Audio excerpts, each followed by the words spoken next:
Hello everybody, and thank you for your time and joining me today in today's Daf Yomi Masechet Makkos Daf 4 Amud B.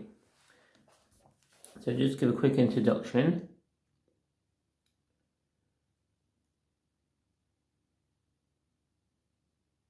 And today's Daf is crucial for understanding the process of warning Hat Ara, a potential sinner, which is foundational to capital punishment in the Jewish code. Key points: the nature of Hat Ara. The Gemara debates what exactly constitutes a valid warning.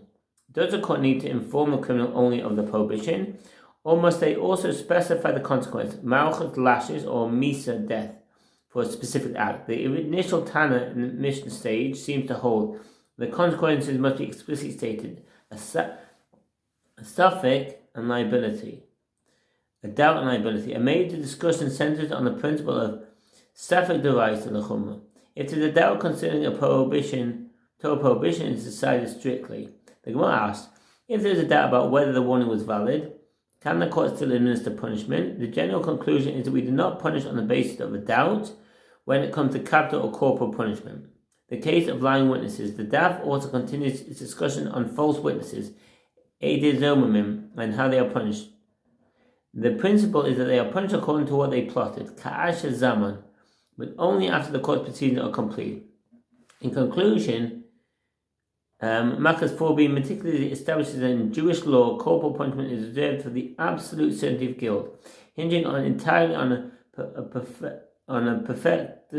perfectly executed pre-warning and the unambiguous testimony of witnesses. The slightest legal doubt is enough to exempt the sinner from the lashes.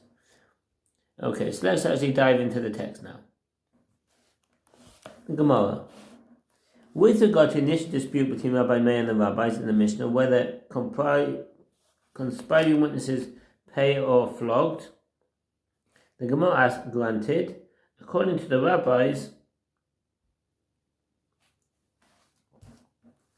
that the verse states, the judge shall cause him to lie down and to be beaten before him according to the measure of his wickedness in Deuteronomy 25:2. It is written concerning one who is liable to receive lashes.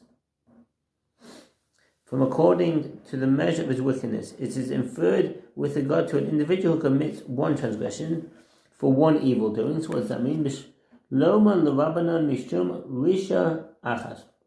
This discussion applies exclusively to the first dispute in the Mishnah, which explores whether a conspiring witness receives two punishments for performing one action, i.e., whether he is both flogged and pays the money that they conspired to render the accused liable to pay. With regard to the second